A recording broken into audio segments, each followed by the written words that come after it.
going to cut you again. I hope not. They're not going to cut you again. They don't have the courage to do that. Coming to the speech, I'm making a speech in a little while. Are you? As soon as I'm finished with you. Oh my God, we have to go for sure. Then the easy work starts. Exactly. No, we were saying last time we had you on, it's a great honor to have you back. We really appreciate it. Last time we had you on, it was our biggest episode ever, obviously. 7 million views in 24 hours. It was crushing, going viral.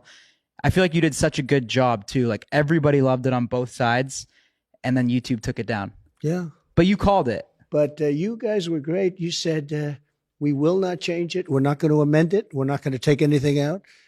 And it did really hit. It was a big monster, wasn't it? Huge. And then we saw you at UFC. Obviously, we're good friends with Dana. We want to give a shout out to Dana for even. He's amazing, actually, isn't he? He's the best guy ever. We walked in and he said he's never seen anything like that. That was a good walk-in.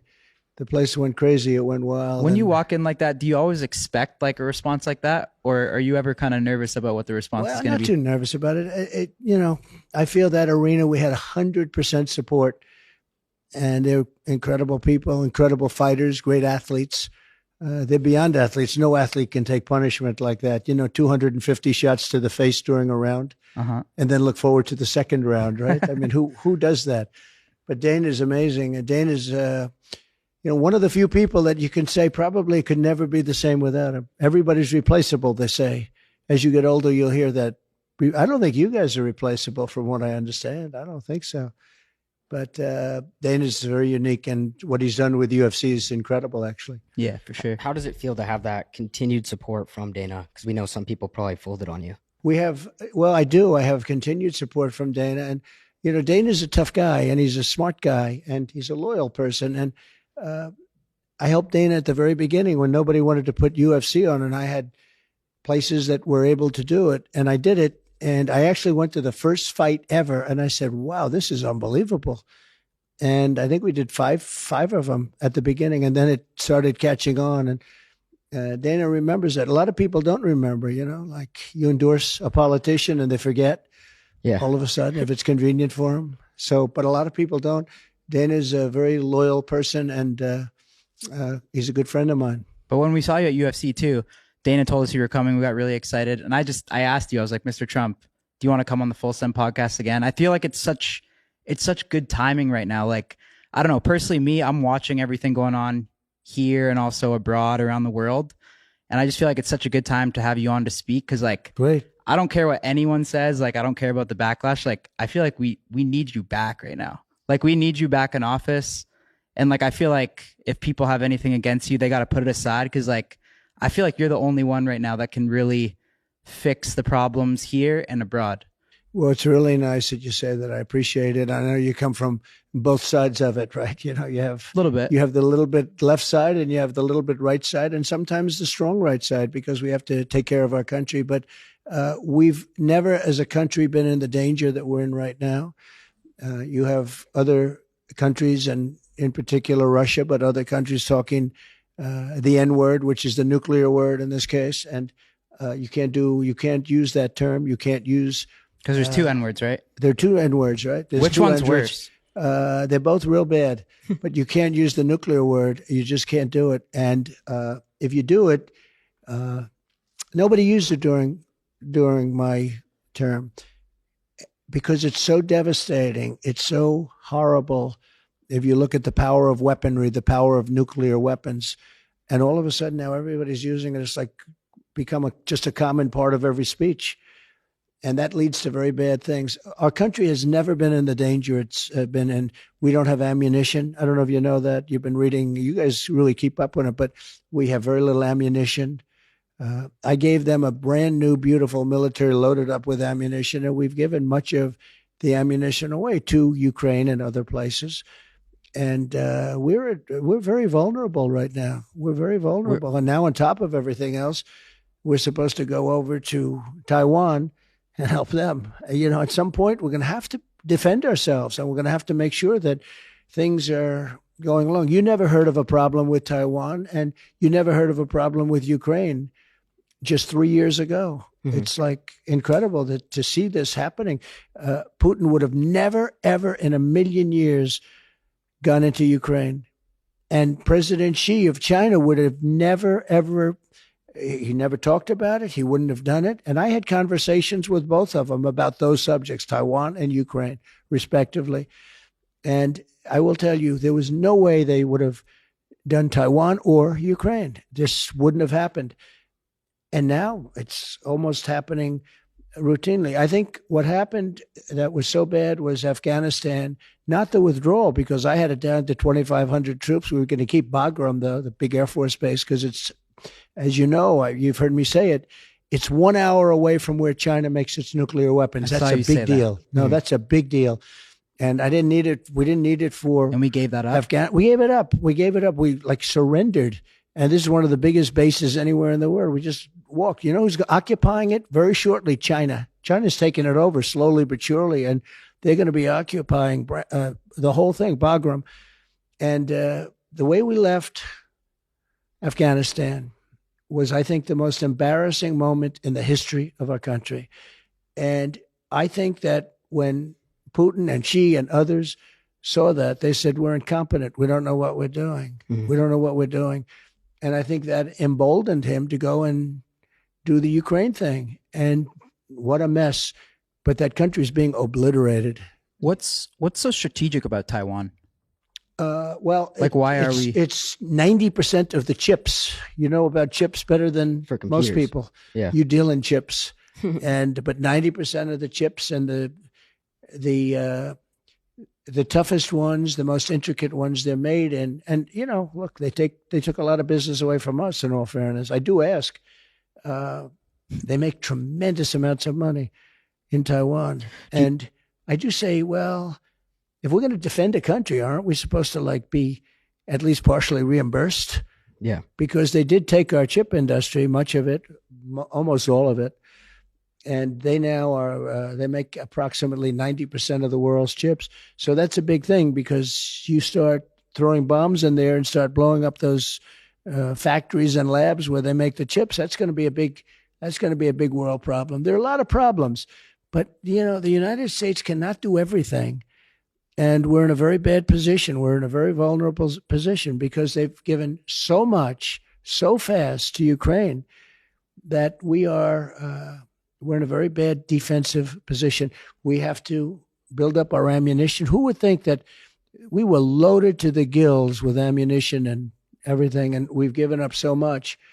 And now on top of it, we're supposed to go 9,000 miles away. You know, we're 9,000 miles away from, as you know, from Taiwan, 9,000, and they're 90 miles away. This is little difference. And with that being said, we want to help people out. We want to have freedom. But, you know, in many ways, we're no longer a democracy. When you look at what's happening in this, they've weaponized our justice system. They've done things that were unthinkable.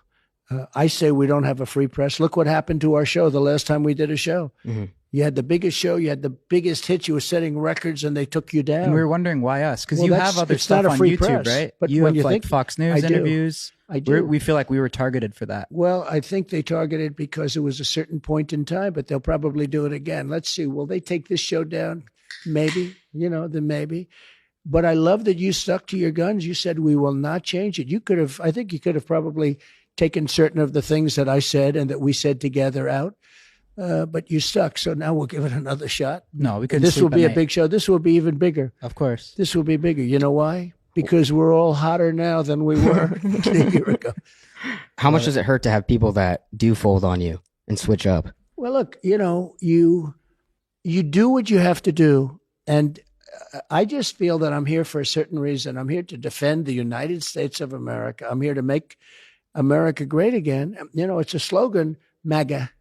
It's become there's probably never been a slogan like it politically in this country, definitely, maybe in the world, maybe in the history of the world, but it's make America great again. And we have to put America first. Another one that came out, America first. We never put America first. We have politicians that put America last. I think Biden puts America last. It's a real problem. What do you think? Because it seems like now that the country's more divided than it's ever been. So what would be steps to unify? I think Biden is a tremendous divisive factor. He's a divider. Yeah. Yeah. No, he's a divider. It's, you know, he came in the basis from his basement saying that, you know, going to bring the country together, or his people wrote lines, you know, they're going to bring the country together. No, I think the country's more divided now than it's ever been. I've never seen anything Definitely. like it. I thought Obama was a big divider too, but I think this is worse. Do you think that you could unify the country? I think I can. So I tell this story when we were really rocking and rolling before COVID came in, the China virus, a gift from China.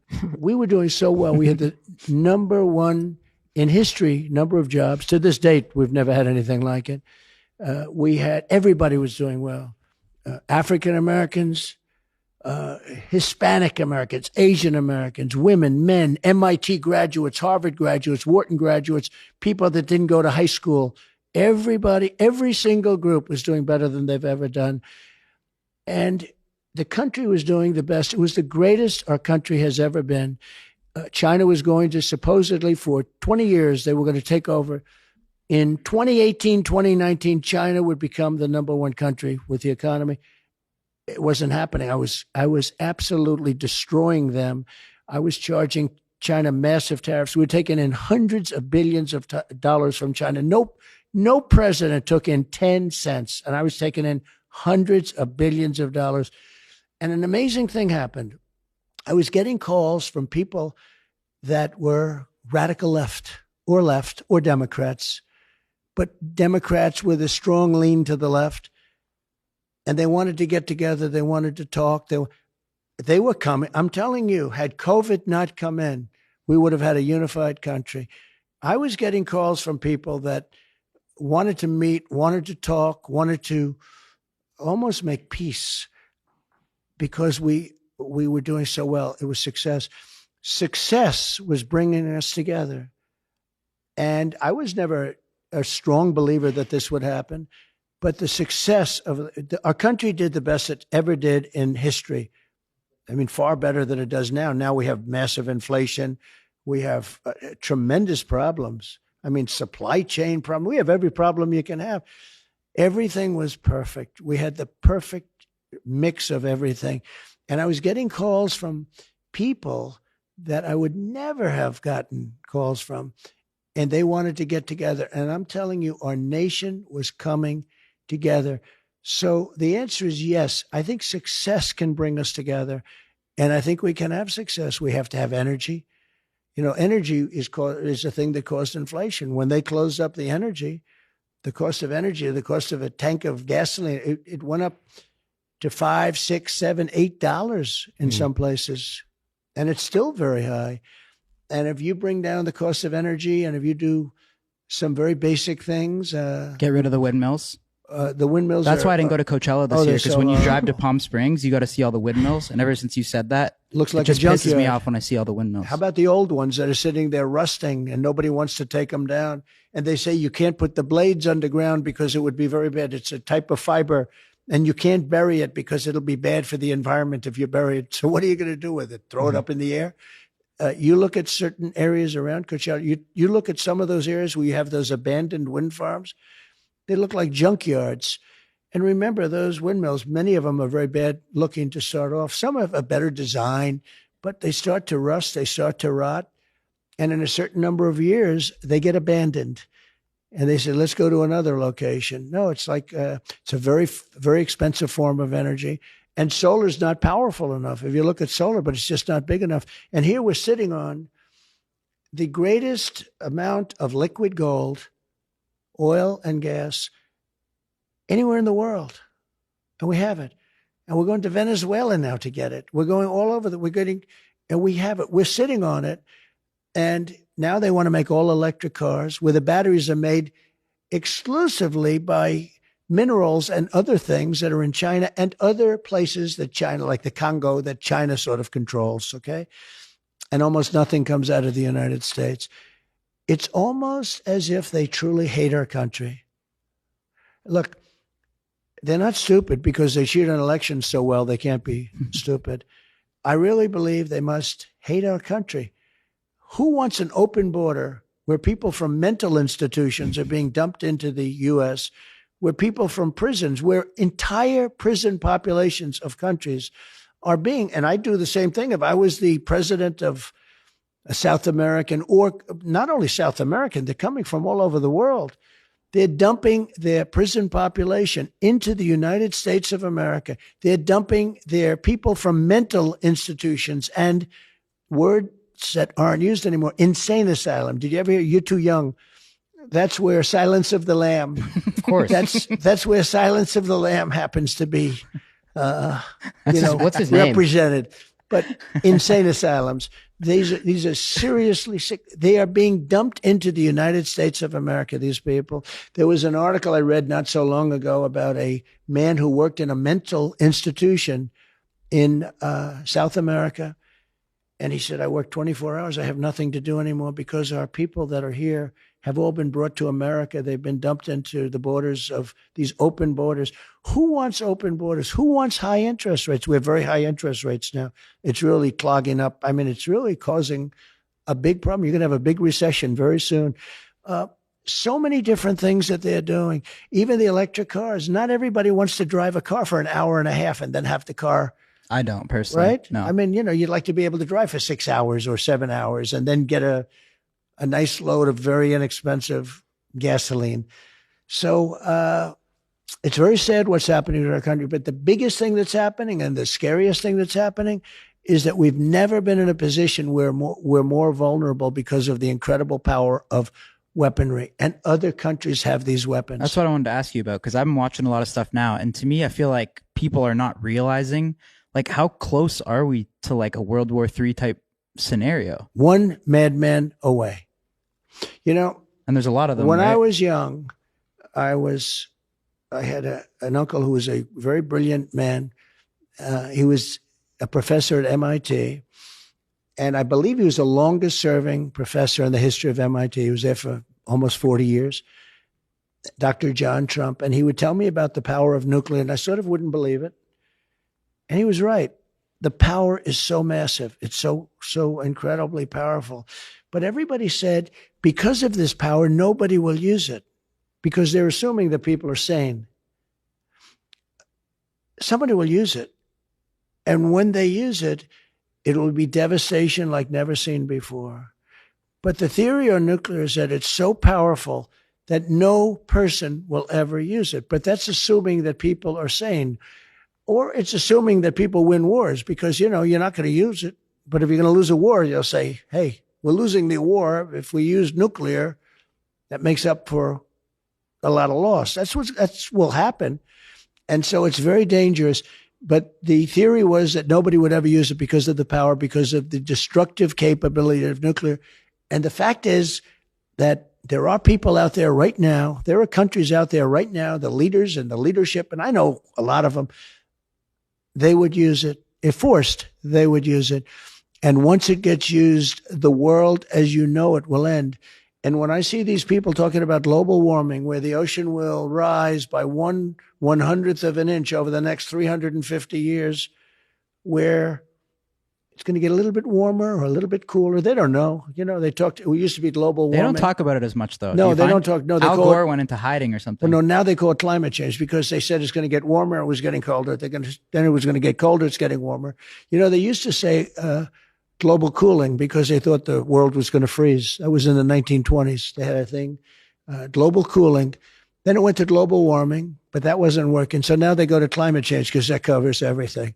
But your real global warming would be nuclear global warming. That's a warming that will take seconds. And that's a warming that will melt granite. You know what granite is? It's a very powerful, very hard stone.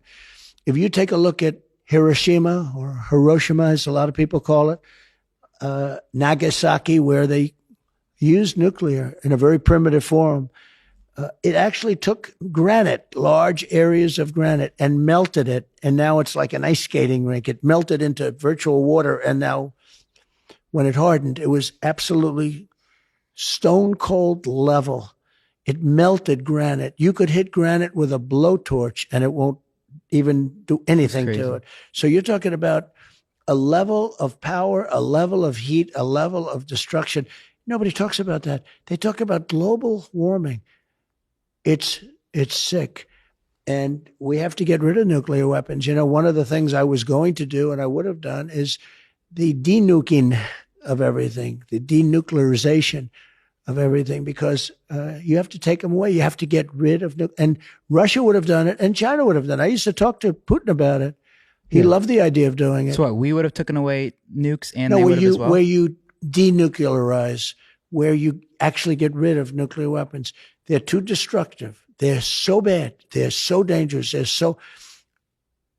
A World War III will be many, many, many times greater than World War I or World War II because of the weaponry. You're not going to have army tanks going around shooting each other. You may have that too, but ultimately that won't matter. And we really, when I was doing Tucker Carlson the other night, we were talking about it. And great guy. He is a great guy. And he's, we had a really good show. We talked a lot about it. And he said, that's right.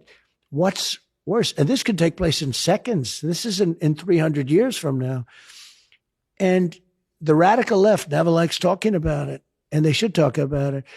And other countries know exactly what I'm talking about. And they would get rid of a lot of their nuclear weapons or their nuclear weapons. You have to do it. It's a level of danger that the world has never seen before, and people don't talk about it.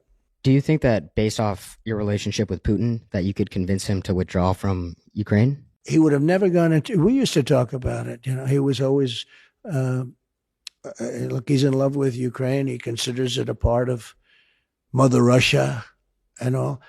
But there's zero chance it would have. I told him, not going to happen. It's not going to happen. Don't forget, I'm the one that said you can't have a pipeline. And he was okay with that. And then Biden came in and approved the pipeline. It's called Nord Stream 2. You never heard of Nord Stream 2 until I came along. Building a pipeline to Germany and all of Europe.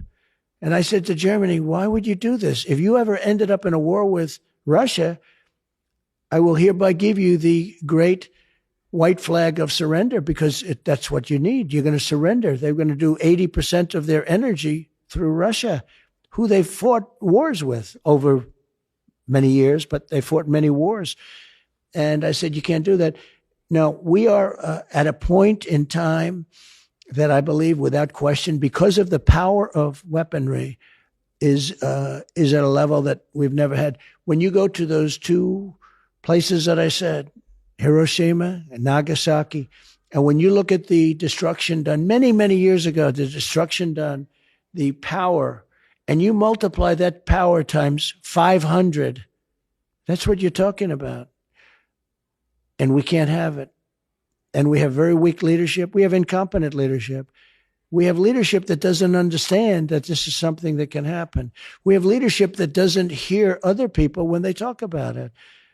And they don't get it. We have incompetent leaders. This would never happen. All of the things that we have, you wouldn't have inflation because energy, we had energy, very inexpensive energy. We had energy independence, soon to have energy dominance. We would have been selling to Europe. We would have been selling all over the world. We were bigger when I left. We were number one in the world at energy. Natural gas, oil and natural gas. We were filling up the strategic reserves. Biden took the strategic reserves that I was filling up and he emptied them out now to the lowest point.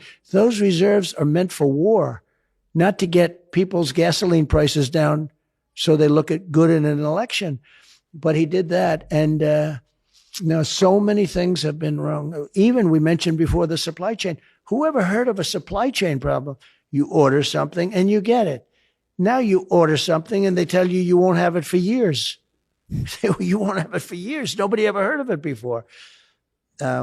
We've become somewhat of a third world country. Our election's a third world. Sorry to tell you that. We had our friend Steve on the last podcast and he got canceled from YouTube. And if he's on camera, they'll delete our entire channel too. Oh, so they're taking it to the next level. Yeah, but he's my friend. It's crazy. That is called, we don't have freedom of the press. Mm-hmm. I mean, you're the press because, the press used to be like a piece of paper. You're the press now. You and other people and other things, whether it's internet or not. I didn't know that. That's terrible. Do you think that we're becoming like a third world country where we're going after like former leaders, like a Banana Republic? Oh, absolutely. Well, that's what they do in third world countries. They go after former leaders so they can't come back.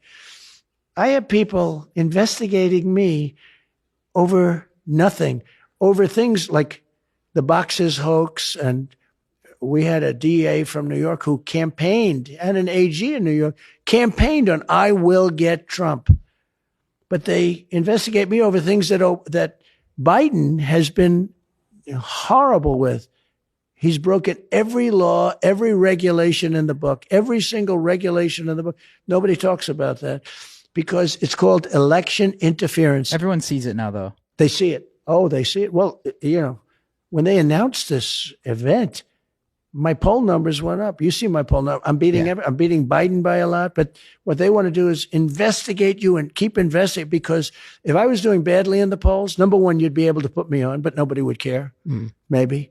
But you wouldn't be canceled. But if I was doing badly in the polls, there would be no investigations. There'd be no problems. Or if I would not run, there would be no problems.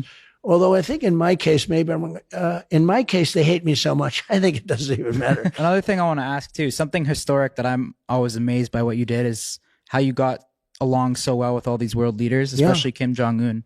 What was he like as like a person? Because he's like such a mysterious Batman kind of like figure. No one knows what he's like. What is Kim Jong-un? Well, first of all, he's very smart, and he's very cunning, and he's very ruthless. How so? Like what makes him so smart?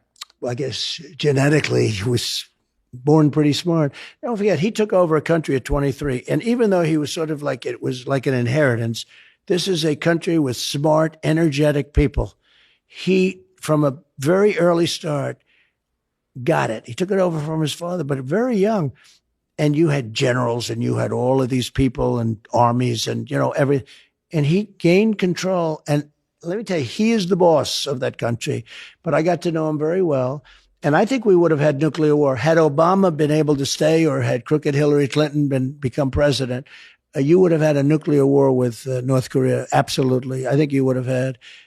And if you remember with me, it was very rough. Little Rocket Man, and he was calling me names, and I'm calling him names. And remember, he said, I have a red button on my desk, and it's got very big power. And I said, no, I have a much bigger button than you do, and my button works. And we went through so how'd you much. guys squash that? Because Little Rocket Man, that's a big church. So how did we he went like through, get past that? I said, did you ever hear of the song Rocket Man when I was with?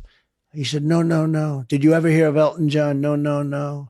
I actually handed him the song Rocket Man, which is a pretty good song by Elton John, but he never heard, because it truly is. It's a country. Wait, you gave him I gave him, tape. And like a vinyl? I didn't show that it was made in South Korea, frankly. That the recorder it said South Korea. I said, take that off. We had it chiseled off.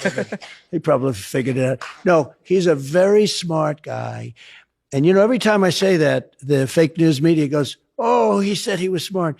The other day I was talking with Tucker about President Xi of China. He rules powerfully. He rules almost 1.5 billion people.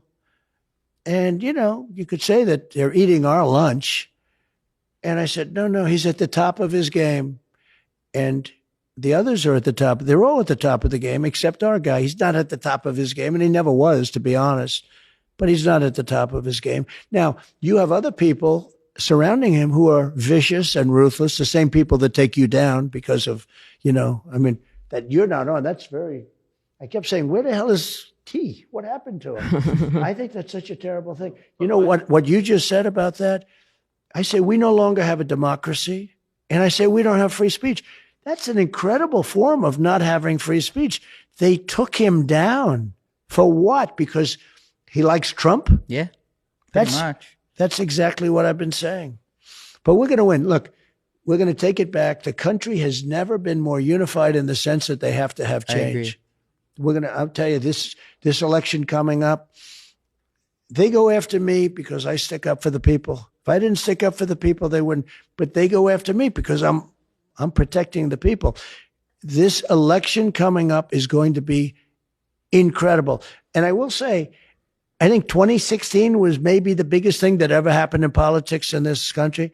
I think 2024 has a chance to be as big. I don't know if it can be bigger. It's going to be big. I think the win of 2024 will be much, much bigger than if it was a traditional, because you're going to be able to show how bad things were under their rule. Do you think that your biggest competition lies within your own party? Yeah.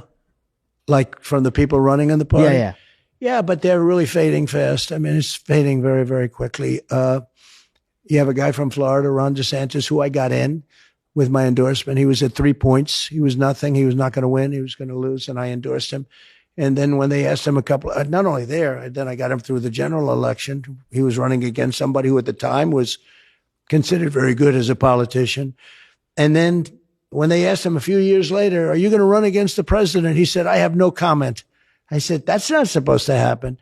He was dead politically. I endorsed him and saved him. Had I endorsed, he was losing by like 25, 30 points very shortly before the election. When I endorsed him, he went like a rocket ship, like you love that song, like huh? Rocket Man.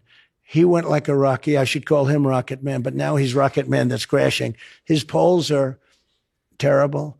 I'm leading him in every state, and we just came out with they just came out with new polls. I'm leading him everywhere. Why do you think he's besides that? Because he's done a pretty good job with Florida. You agree? Why do you think you're a better choice than DeSantis? Well, actually, if you look at the numbers, he didn't do a great job. If you take a look at the numbers, he's very high on crime, very high, right at the top, almost at the top. I think he gets good publicity, although now people are starting, because I'm putting out the COVID numbers. He didn't do well on COVID. He had more deaths than almost every country in Florida. I hate to say it because Florida's my state. But he did not do well. It's very interesting. I don't want to knock anybody, but the thing he did well on is public relations, because the numbers weren't what they pretended to be. With all of that being said, when you help somebody, I believe in loyalty. You just don't do what he did. Now he's out campaigning. I assume he's going to run, but I think the numbers are so bad now that a lot of people are assuming that he won't run. And would you consider him like to be your running mate? I don't see it. I mean, I don't see it. We have a lot of great people in the Republican Party. I'm going to speak right now in front of a lot of them. I mean, they're actually all waiting for me because I'm talking to the Nelk boys. Let's go. But they don't realize that the Nelk boys are probably a lot more powerful than them. I can tell you, when I did your last show, when I did that show, I got more calls from people that I hadn't heard of in 20 years. They're saying, that was the greatest show. So you've done a great job, fellas. You were talking about Rocket Man. And it's true. Right across the hall, you have the most powerful people in the nation. You have the most powerful governors, senators. You have everybody waiting for me to speak. And here I am sitting with you, not saying to hurry up because you're the Nelk boys, right? That's pretty good. You're the best. You talked about Rocket Man, how you love that song. People don't know this, but you have a Spotify song, don't you? What? A song on Spotify, right? Oh, it's Spotify. You hit the Billboard charts. You hit the top of the charts. Oh, so we did that's right. I had The Apprentice. It went to #1. I did great in real estate. I did great in politics. But the one thing I hadn't done, I always wanted to be Elvis Presley. I hadn't hit #1 on the charts. No, we did a thing. It was actually very beautiful. A version of a very important song that you probably heard. And it was done by the J6 prisoners who have been treated horribly. When you see the way Antifa got treated and so many others that did such destruction and caused death, and these people were treated horribly, and they asked would I do a voiceover. I did basically a voiceover of the song, and it went to #1 on Billboard, on iTunes. These are names I never even heard of 3 weeks ago, but iTunes #1, Billboard #1. Billboard's like a big deal because that's sort of like you would tell me. But as you know, it went to it's Donald J. Trump and the J6 choir. That's amazing. Wow. That's January 6th. And it shows you where the country is. But this song stayed there. And then interestingly, it was taken down by a group because they wanted to try and kill it because they hated that it was #1. And they said, we accidentally made a mistake in taking it down, and we'll be putting it up. And they put it up a couple of days, and it went back to #1 again. They tried to kill it by creating a little separation. No, it was a great honor to do it with them, and it was a great honor to see it hit #1. I didn't expect that. Are you going to be coming out with any follow-up songs, or?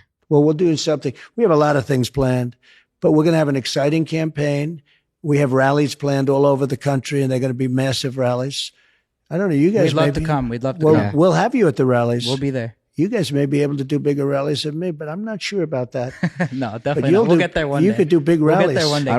Give You're us going to 20 be years or there. something. You'll be there. No, I'm impressed. I'm impressed by what you've done. Awesome. Well, we were thinking we want to end off with a little rapid fire. We have a couple names. You say one word about them. Go ahead. Which one do you Elon like? Musk. One word. One word, smart. Joe Biden. Dumb. No. Kim Jong-un. Interesting. Very interesting. O.J. Simpson, which we had on this podcast. Well, I knew actually. O.J. very well. I knew him very well.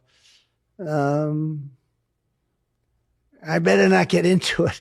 I knew O.J. so well. Cheater on the golf course? No, I don't think he cheats. But I'd say golf. I mean, he loves playing golf. I just say golf because I want to be very nice. You know, that was a terrible situation. Kim Kardashian. Disingenuous. Justin Trudeau. See, I help. I'm from Canada, by the way, too. Extraordinarily liberal, as it turned out. You know, I never like one word because you really need more than one word to define people, but it's already much different than people thought. I had a pretty good relationship with him, but much different. I've had better relationships with some. Liberal. Ice Spice? Who the hell is Ice Spice? The song? You don't know Ice Spice? Like, munch. You've heard the song. Go ahead, play She's it for below me. you on the charts. Play it. Well, I like it. Okay, I like it. Go ahead. Oh, I think that's all the names. Are aliens real? That was the last question. That's an interesting. I don't personally. You don't talk about aliens. I don't. much. I'm not a big alien person. I got enough things going without worrying about it. But I'll tell you what, you have a lot of smart people that think that, you know, there happens to be a certain site that's the #1 most visited site in the whole country. You know that, What's right? that? Do you know what I'm talking about? Where they think the aliens come down, and I haven't been on that. I'll tell you about it after the show. I thought it was a different site. One last question. Biden said that you actually left him a very generous letter when you left office. Is there anything you can include that you said to him? So I did. No, I wrote him a letter. It's a tradition as president. When you leave, you write a letter to the person coming in. No, I wrote a beautiful letter. I mean, if he wanted to give it, he could do that. But it was a nice letter. I got a nice letter from President Obama. Amazing. Thank you President very Trump, much. we gotta go. Thank you so much, man. I think we might come to much. your rally. We'll watch you speak. Why don't you but come up? I'd love to have you. We'd love you. know? We'd love to do that. You'll be the most important people in the room. But we really but these are appreciate the you. biggest people in politics. You have no idea how late I am, and I didn't rush you. Thank you right? so much. We appreciate you. Thank you. Crazy. Let's go. Holy fuck. You guys better drop a thumbs up. If you're watching this on YouTube before it gets deleted, drop a thumbs up. Drop a comment. Full Send Podcast. No one's doing it like us. No competition, straight up. This is crazy. Yo, boys, if you guys want to hear the uncensored version of this podcast, we put it on Twitter, Spotify, and Rumble.